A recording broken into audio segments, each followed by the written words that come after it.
Sangareddy municipal పరిధిలోని పోతిరెడ్డిపల్లి హిందూ శ్మశాన వాటికలో మౌలిక సదుపాయాలు అభివృద్ధి చేసి నీటి లైట్ల వసతి కల్పించాలని ఫోరం ఫర్ బెటర్ సంగారెడ్డి నాయకుల డిమాండ్.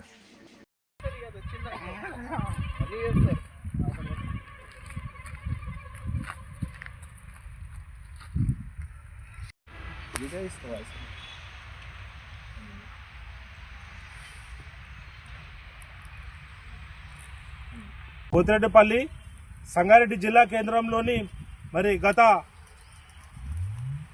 పురపాలక ఎన్నికలు జరగకముందు మరి ఇది గ్రామ పంచాయతీ మున్సిపాలిటీలో విలీనం చేసిన పోతిరెడ్డిపల్లి మరి ఇక్కడ శ్మశాన వాటిక మరి ఒకటే ఉంది. మరి హిందూ శ్మశాన వాటిక దాదాపు ఇక్కడ పోతిరెడ్డిపల్లి అదేవిధంగా హౌసింగ్ బోర్డు మరి దాదాపు 5-6 కాలనీల నుంచి ఇక్కడికి అంత్యక్రియల కోసం ప్రజలు వస్తుంటారు. ఇక్కడ కనీస మౌలిక సదుపాయాలు లేవు. మంచినీటి బోర్ ఉన్నప్పటికీ కూడా రిపేర్ అయి మూలపడి ఉంది కొన్ని సంవత్సరాలుగా.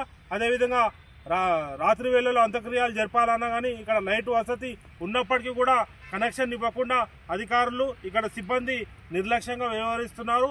ఇప్పటికైనా ప్రజాప్రతినిధులు అదేవిధంగా అధికారులను స్పందించి పోతిరెడ్డిపల్లిలోని హిందూ శ్మశాన వాటికలో మరి మౌలిక సదుపాయాలు కల్పించాలి. ఇక్కడ రాత్రి వేళల మరి రోడ్డు కూడా సరిగా లేదు. వర్షాకాలంలో మొత్తం బురదమయమై రాకపోకలకు చాలా ఇబ్బంది అవుతుంది. కాబట్టి అంత్యక్రియలకు వచ్చే వారి కోసం సరైన మౌలిక వసతులు కల్పించాలని మేము ఫోరం ఫర్ బెటర్ సంగారెడ్డి తరఫున అదే స్థానిక ప్రజల తరఫున డిమాండ్ చేస్తున్నాము.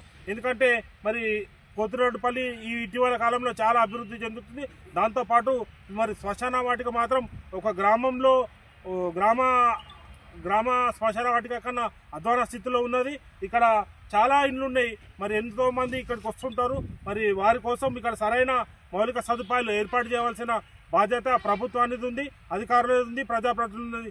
కావున మరి ఈ వీలైన త్వరలో ఇక్కడ పోతిరెడ్డిపల్లి మరి శ్మశాన వాటికను వెంటనే అభివృద్ధి దాదాపు 10 నుంచి 15 వేల జనాభాకు ఈ ఒకే హిందూ శ్మశాన వాటిక ఉంది. కాబట్టి మరి అధికారులు వెంటనే స్పందించి ఇక్కడ మౌలిక సదుపాయాలు బోరింగ్ రిపేర్ కానీ అదేవిధంగా హైమాట్లైట్ రిపేరింగ్ కానీ మిగతా రోడ్డు మరి సీసీ రోడ్డు పనులు చేపట్టి ఇక్కడ శ్మశాన వాటికలో అభివృద్ధి మరమ్మతుల పనులు చేపట్టి ప్రజలకు సౌకర్యం కల్పించాలని మేము ఫోరం ఫర్ బెటర్ సంగారెడ్డి తరఫున సంగారెడ్డి ప్రజల తరఫున డిమాండ్ చేస్తూ ఉన్నాం.